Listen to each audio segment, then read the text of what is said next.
Ils sont plusieurs ménages ayant fui leur village à cause de l'insécurité et des récents affrontements contre les Maï-Maï lors des opérations conjointes FARDC et les éco-gardes de l'ICSN dans le village d'Indouali. Certains parmi ces déplacés traversent un calvaire inédit, comme le témoigne cette femme souffrante d'une paralysie des membres inférieurs.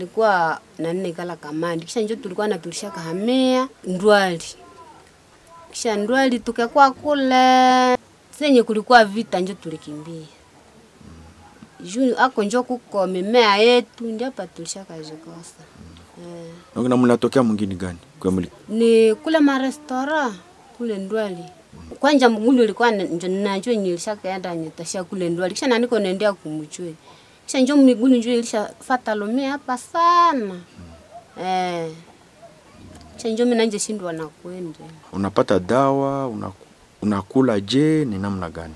Jo pale njo kuko shida na watu ndio vile biko nanyikufia hata huruma. Hapa nyuma kwa tokea moka kule. Olo njo mwenye aliniletea hiyo mutoka hekola hebonga. Na hii nyumba ni kwa nani hapa kwenye huko? Ni kwa Kapului na iko pale chini. Ni ndugu yako ama nje? Yeye. Haiko ndugu wangu tena. Alitusaidia na mtu achisoma sana hata. Vraiment wala na mtu sana. Shonaka na kumbaba vile. Shonaka na kumbaba vile. Sawa mama. Ndio mbaba ndambasha kwa. Papa ananikumbuka sana.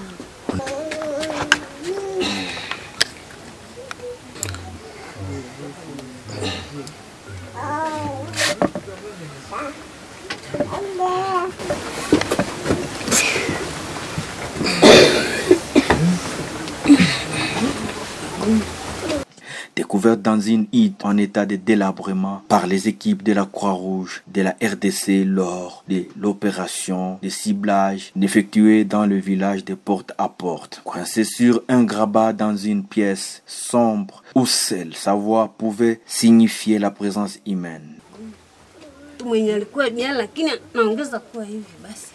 Les volontaires de la Croix-Rouge ont affronté cette obscurité pour tenter de soulager cette dernière. Mimi kama tu habaniletea kula tu sipataki juu niko na watoto lakini mwaye si kama hapa segonjo tu kama mimi na watumikia kana mimi anduga pande mateso na mateso. La victime est mère de plusieurs enfants dont certains présentent les signes de la malnutrition. Quelquefois, ils passent des nuits sans mettre quelque chose sous la dent.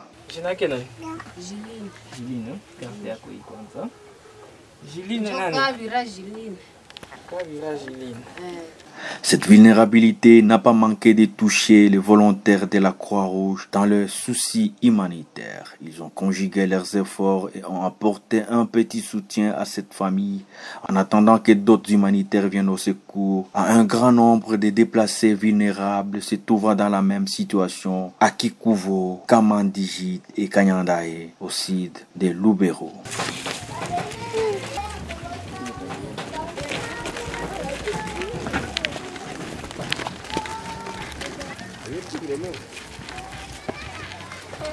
Pendant cette visite improvisée dans cette ménage par les volontaires de la Croix-Rouge, ces derniers ont improvisé par cette occasion et ils ont procédé à une sensibilisation pédagogique pour lutter contre la malnutrition au profit de cette famille en détresse.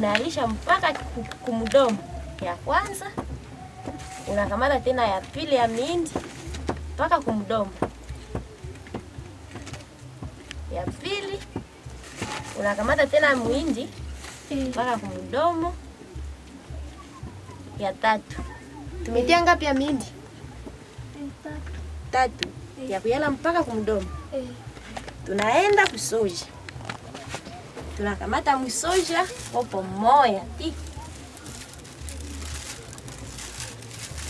Si moya soja. Unatia muindi. Unalisha mpaka kwenye ule alisha muindi. Apre moya tike kule kusoji. Kisha unakuya hapa kubulezi. Sini bulezi. Na unalisha paka kumdomo. Sinjo ile. Unakia yote nafasi moja. Kisha unaichanga Kama tulitaka piga bui kumbe tumemwanga momai. Vinachangana vyote fasi moja. Kama ulitaka piga bui, mesho tuwezi piga bui mwibunga yote. Tunachanga bien vyote vichangane, miindi na soja na nini? Jilini. Na nini? Na bulezi.